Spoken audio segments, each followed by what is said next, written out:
नाशिकच्या इगतपुरी आणि त्र्यंबकेश्वर तालुक्यात भीषण पाणी टंचाई, हंडाभर पाण्यासाठी 4 ते 5 किलोमीटरची पाईपफिट।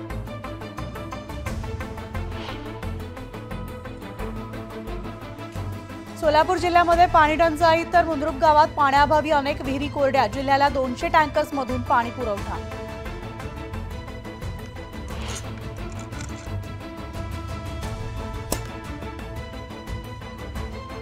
सांगलीच्या मिरज तालुक्यामध्ये विजांच्या कडकडाटासह वादळी वारा, 100 वर्षांपूर्वीचं बेलाचं झाड कोसळलं, सुदैवानं जीवितहानी नाही।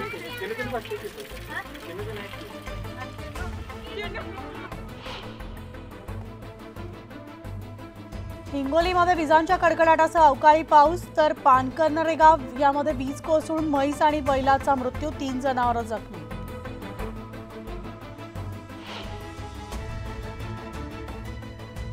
मधुकर सहकार साखर कारखान्यामध्ये थकीत 15 कोटी 81 लाख रुपये शेतकऱ्यांच्या बँक खात्यात वर्ग करण्यास सुरुवात।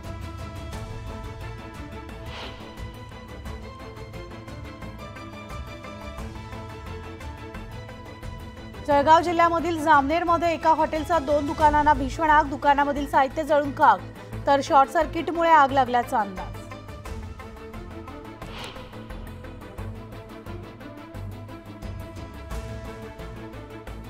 पंढरपूरमध्ये कुर्डुवाडी रोडवर भीषण अपघात, वाहनांच्या धडकेनंतर दोन्ही वाहनांनी पेट, आयशर चालक गंभीर जखमी।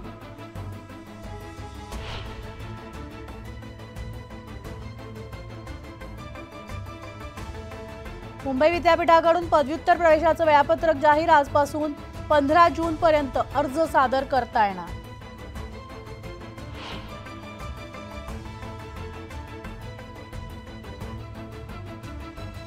अकरावीच्या प्रवेशासाठी ऑनलाईन नोंदणी प्रक्रिया येत्या शुक्रवारी सुरू होणार, तर यंदा 3 नियमित फेऱ्या आणि 2 विशेष फेऱ्यांचं नियोजन।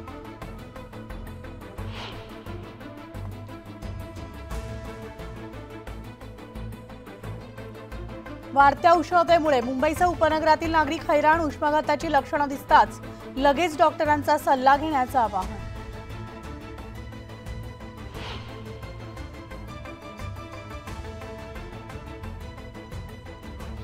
जनजागृती करूनही वाहनधारकांकडून नियमांची पायमल्ली, गेल्या वर्षभरात 3400 रिक्षा टॅक्सी चालकांकडून 61 लाखांची दंड वसूल।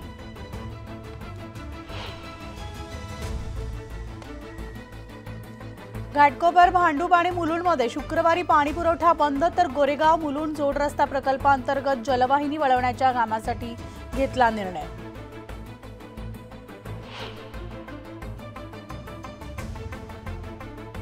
मराठवाड्यामधील 1224 गावं आणि 486 वाड्यांमध्ये भीषण पाणी टंचाई, तर 1758 टँकरद्वारे पाणी पुरवठा सुरू।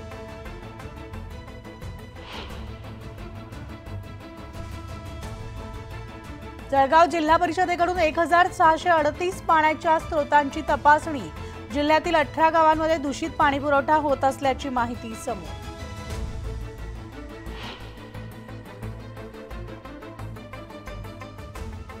किल्ले रायगडावरील पायवाट 2 दिवस राहणार बंद, महादरवाजाजवळील उंच कड्यावरील मोकळे दगड काढण्यात येणार।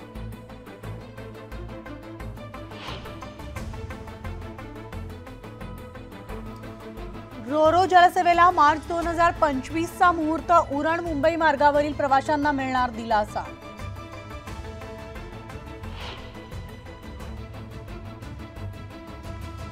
मुंबईतील नालेसफाईची कामं 5 जून पर्यंत पूर्ण करावी, अतिरिक्त यंत्रणा मनुष्यबळ नेमून कामांना वेग द्यावा, पालिका आयुक्त भूषण गगराणी यांचे निर्देश।